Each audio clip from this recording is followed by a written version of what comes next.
we are going to, there we go. We are going to continue our conversation about elapsed time. The elapsed time that we're going to take a look at today is a bit more complicated because we're going to look at individual minutes instead of 10 and 5-minute sections. So it's going to take us a bit more time. We're going to skip our DMR review for that reason. But remember, you guys can review that DMR by yourselves because it does show you those correct answers after you take that quiz. Okay, so we're getting ready to hop into our there you go, Leah, I just sent your request. We're getting ready to hop into our Seesaw task. So if you would please go ahead and get onto your Seesaw, click on that activities tab, and it will unlock an activity to you called elapsed time using a Numberline day 2. Okay. We are going to work on some of these slides together. I'd like to get you into some I'd like to get you into some breakout rooms today as well to get some partner practice. This skill is going to take a lot of mental math, okay? So we're going to take our time. We're going to go slow. We're going to make sure we understand the concept, okay? All right, let's click on that add response, please.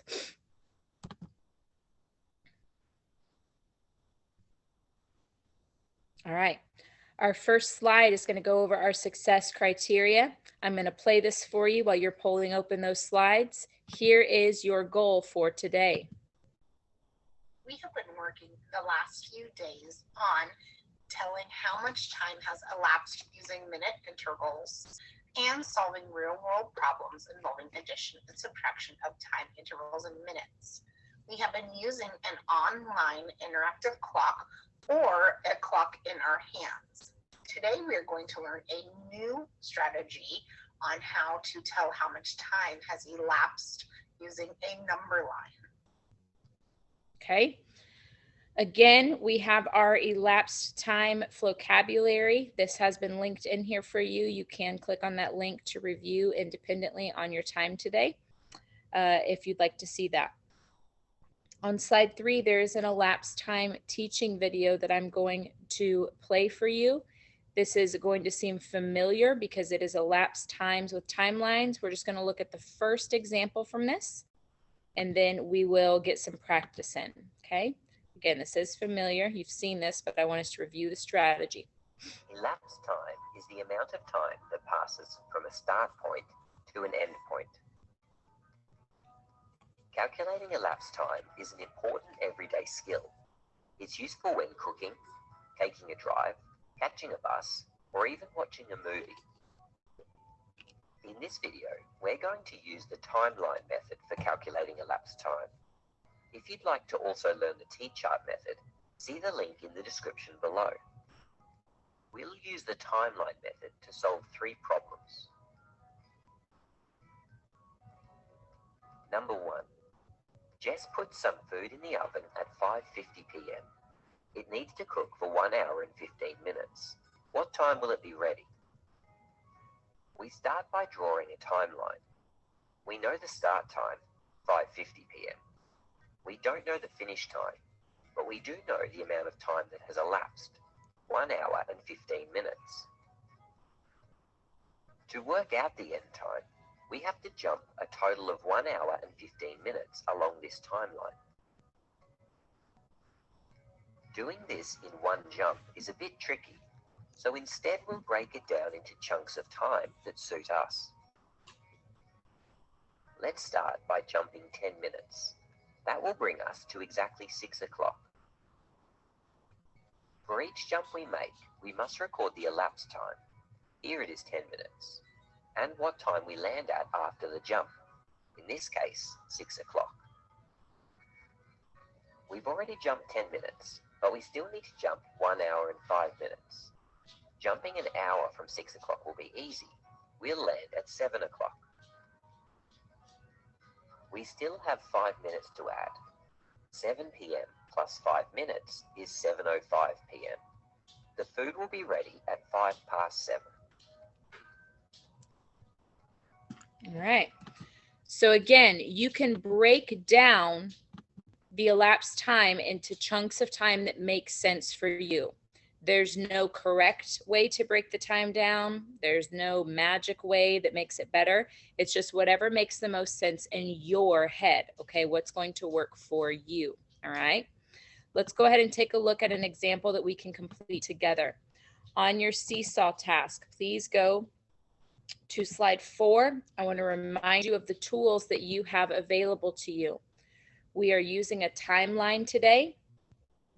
And remember, in a day, there are two 12 o'clocks. We have midnight and we have midday. When we get back to midnight, a new day has started, meaning that we're going to switch from that AM to that PM.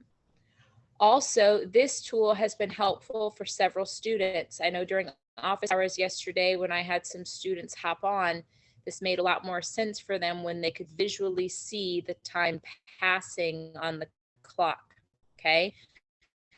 So feel free to have this open in your background to use as we're doing our problems as well, okay? Alrighty, slide 5 is a video just like yesterday. If you are feeling stuck or that you need help, you can come back to see this example. We're gonna work on one together. Please hop to slide 6. Slide 6 is the first problem that we are going to complete together.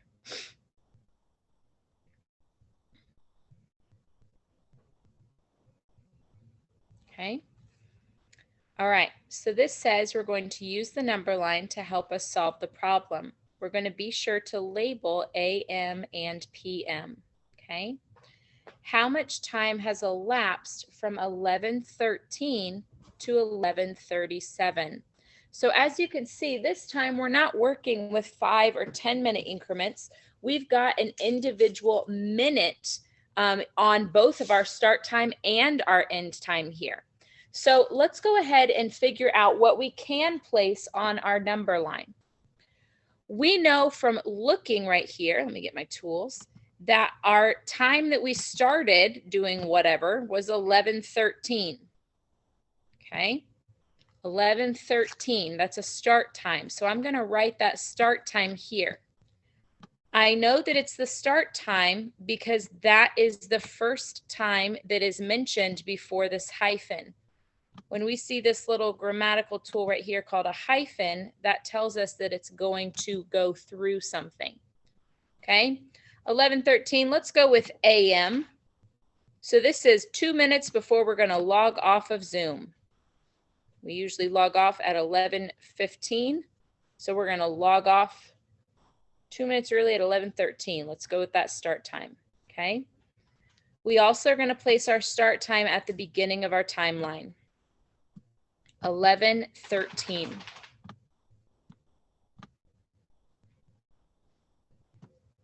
Okay. Our end time comes after the hyphen. This activity, let's say maybe it's cooking soup for lunch.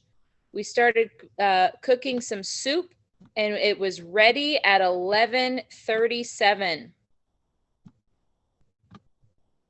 It's probably not our best choice for a school lunch because we only have a half hour for lunch, but that's okay. We'll go with it today. All right. So 11:37 a.m. is when the soup stopped cooking. Okay. All right. So let's take a look here at what we can do with our jumps or our hops. I'm at 11:13 and I've got to get to 37. So I know that I have to get to at least 20 more minutes because I'm going up to the 30 minutes when I'm at the 10. So what I want to do is get to a nice 0 number. So I'm going to get to 11:20. Let's go ahead and write that right here, a little bit after the 11:13. And again, this is what makes sense to my brain. It might make more sense to your brain to go to 11:17 because this one's place has a 7. There's no magic right or wrong.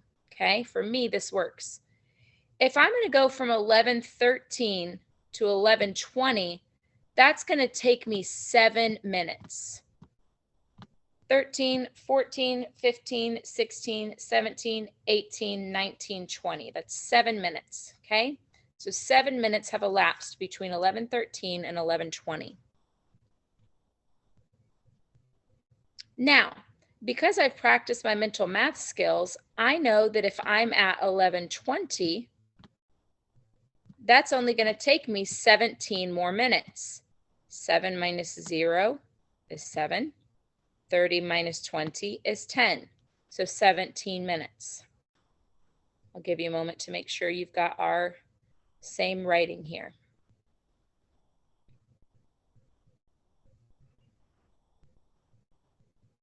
Okay. So if I go 17 minutes, that's going to put me at my stop time of 11:37. So I'm going to record my stop time. I'm going to get to 11:37. And I'm going to do that because I've traveled 17 minutes. It's a very large hop. 17 minutes. And we also know that time is moving forward, so it is adding. It's plus 17 minutes. Okay. My question is asking me how much time has elapsed. So I'm looking for the amount of time that has passed between 11:13 and 11:37. In order to do that, I'm going to combine my 7 minutes plus my 17 minutes. So this is a simple addition problem. 17 plus 7, well, 17, 18, 19, 20, 21, 22, 23, 24. So this is equal to 24 minutes total.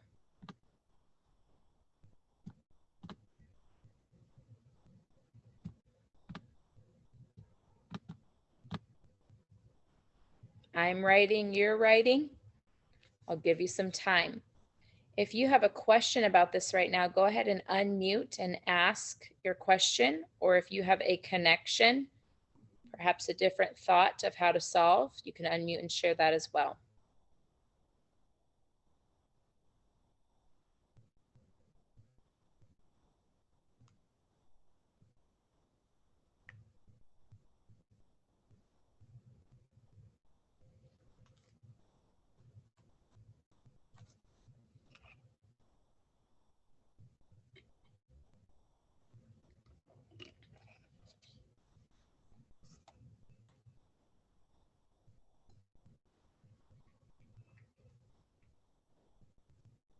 Okay.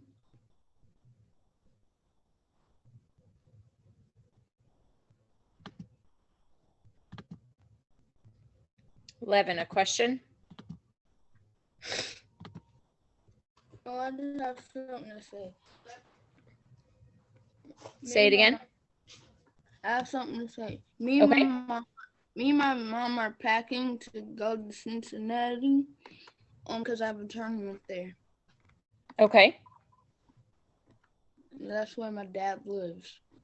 Oh, so you're going to go visit him. Yeah, kinda. Very nice. I bet you have to think about elapsed time for travel on the way. Mm-hmm. Leah. I won't be able to do my DMR because I would already be on my trip. Okay, you'll just have to do it when you have your internet access or when you get back, okay? Okay. Alrighty. Terrence.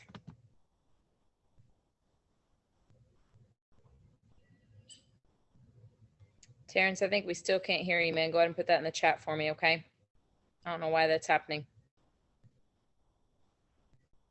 All right. Slide 7 is a video example of what we are getting ready to do. If you feel stuck today, you can come back to slide 7 and you can watch a video example of how to solve the problem. Let's take a look at slide 8. This problem is different because on this problem, we are going to be given a start time. D'Angelo left his house at 11:02 to go to his friend's house. So 11:02 is when that time started. Okay. We're also going to assume that it's 11:02 a.m. 11:02 p.m. would be a very odd time to take a walk to a friend's house. We are also going to be given the elapsed time. It took him 14 minutes to walk there. So how long did the walk take? 14 minutes. What we don't know is what time he got there. That's the end time. That's when his walk was over. Okay? So we're going to be figuring out the end time. Okay? Again, this is just simple addition. Let's go ahead and add on our timeline. We started, D'Angelo started his walk at 11:02.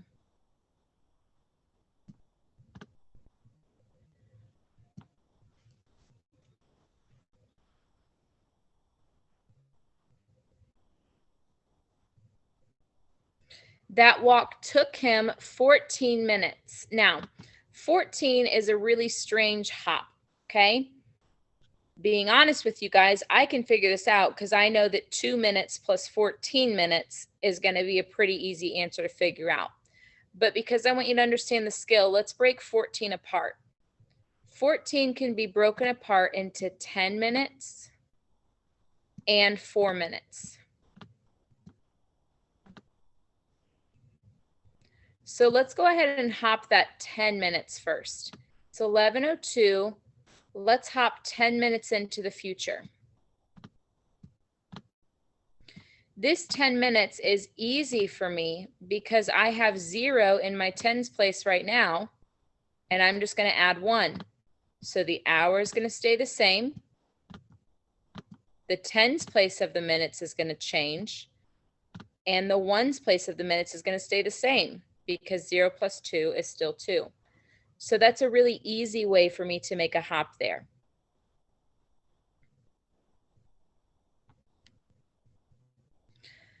The walk is 14 minutes. I've only traveled for 10 minutes so far. So we've got to add more minutes. We got to get to 14, we're at 10. So that means our next hop is going to be 4 minutes. Plus 4 minutes.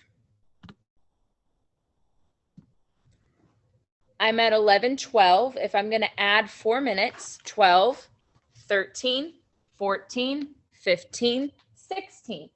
So it is now going to be 11:16 a.m. So that's what I'll record on my timeline.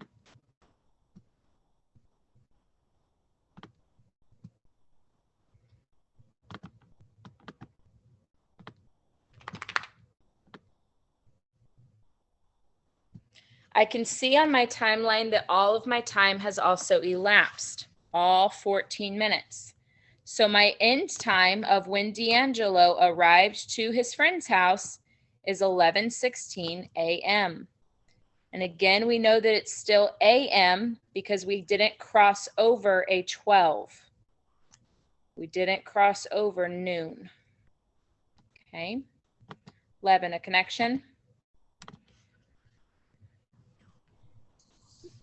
Are we gonna?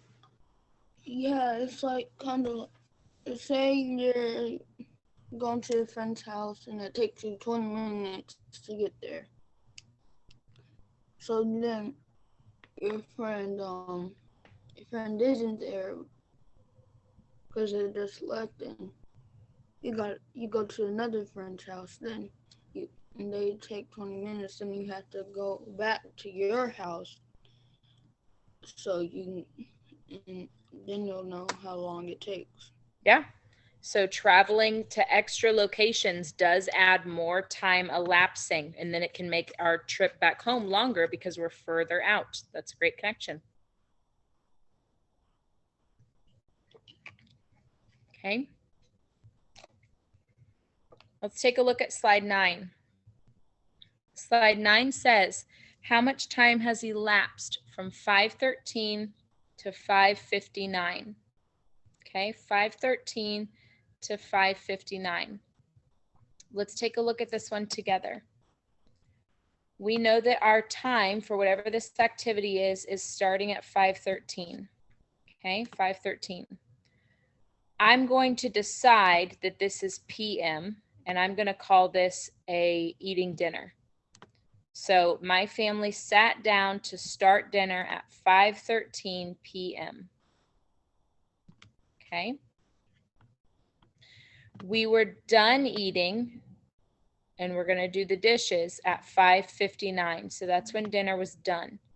It's when we finished our food. It's when we finished our conversation. 5:59 p.m. Winston, stop. Told you all my dog's bad.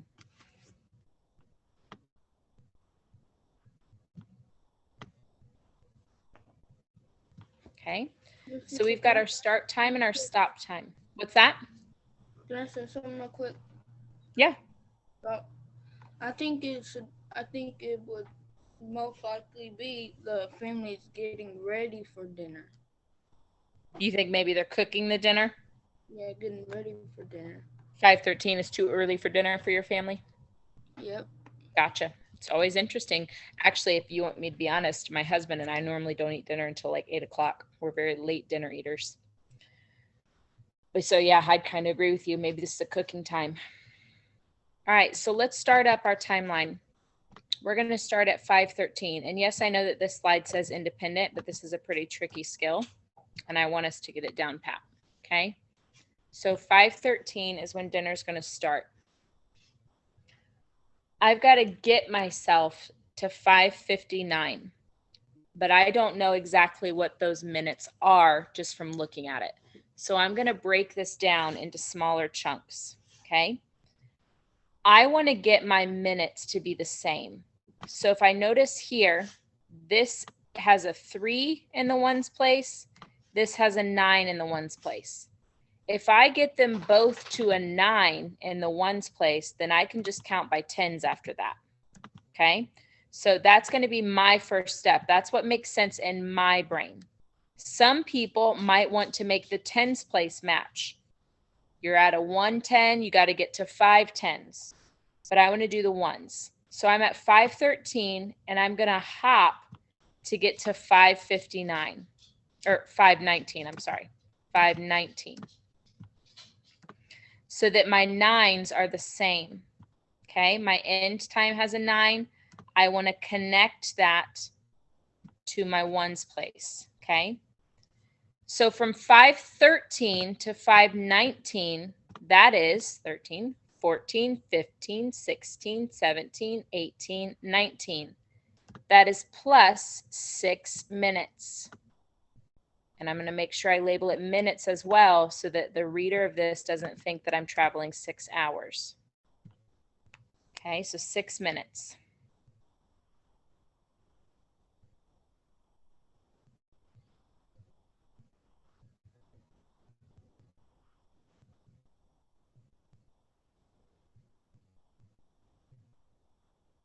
So right now I'm at 5:19. I've got to get up to 5:59.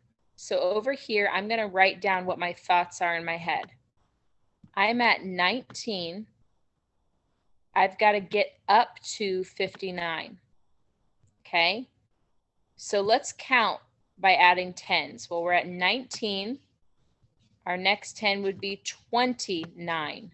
Our 9 stays the same. Our next 10 would be 39. Again, our 9 stays the same. Our tens place goes up.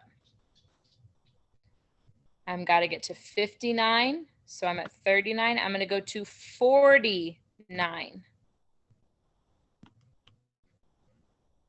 And then finally, I'm going to go to 59. So what I did here was I added tens. How many tens did I add? Well, there's 1, 2, 3, 4. So that's 4 tens. So I know that that's going to be a larger hop of 40 minutes. So I just hopped 40 minutes.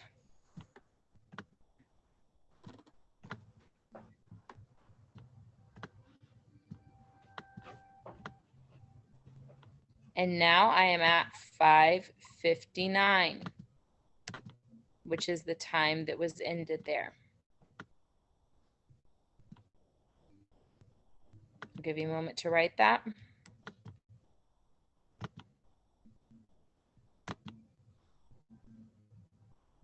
William, a question, a connection? Oh, old. It was old. Old, gotcha. 11, a question or connection? I think I might know how long it is. Say it again. I think I might know the elapsed time. How long? I think it's 46 minutes. You're right, kiddo, it is 46 minutes.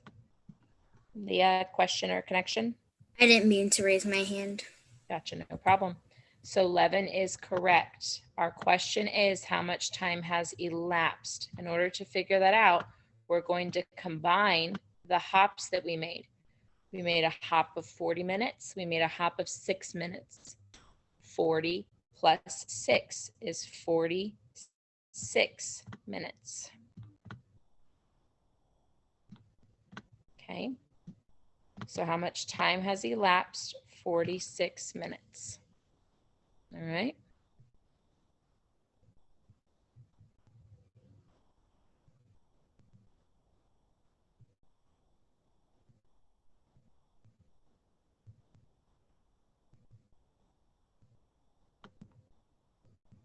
Okay. Slide 10, you're getting ready to go into a breakout room. Slide 10 says how much time has elapsed from 5:11 to 5:53. In your breakout room, you are going to discuss how you would like to hop. Remember, there are a lot of ways to hop. Some people like to match the ones. Some people like to match the tens places. Some people like to get to the same 10 and then move on. All you're going to do is talk with your group about how you are going to group your hops, okay? So talk with your group. How are you going to group your hops? And then go ahead and solve the problem, okay? These problems take a lot of time. So I'm going to give you 5 minutes. 5 minutes for this one problem to solve together, okay? Miss Sissa, Yes, can you put me with Dustin? I got him set up. All right. Okay, guys. Remember, you guys accept the invites on when I'm on my Chromebook. So please accept your invite quickly and get to it, okay? Here you go.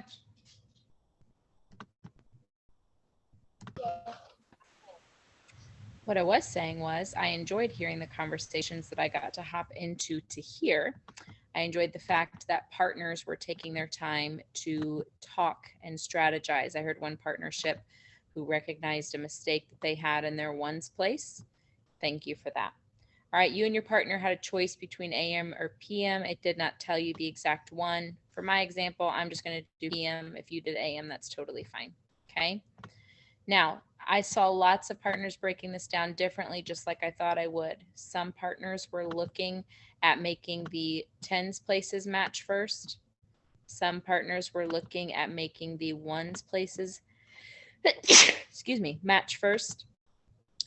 Any way that you solved this, you should have gotten the same answer, which is an elapsed time of 42 minutes.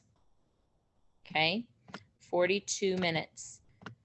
From 11 to 50 is 40 minutes. From 41 to 53 is 2 minutes. So 42 minutes is the total time that elapsed. Okay. Today, for your independent work, I want you to remember you have slide 5 that shows you a step-by-step video of the type of problem that we just solved. Slide 7 is a step-by-step video of when you have a story of how long something takes. And you can watch these videos when you feel stuck, okay? You today are going to complete the last 3 slides, or 2 slides actually. You have slide 11, you have slide 12, okay? You also have your success criteria where you need to use the mic to describe your success with today's skill. Here were your 2 goals. Tell how much time has elapsed using minute intervals and solve real-world problems involving addition and subtraction of time in intervals. Okay, so slides 11 and 12. Remember, you have videos 7 and 5 with step-by-step instructions for you to solve. Okay, kiddos? All right, no rainbow this time, William, you're correct. All righty, Elijah with Miss Bram at 12. I will be on office hours at 12:15 for anyone who feels like they need some help or assistance with any of the assignments we've worked on so far.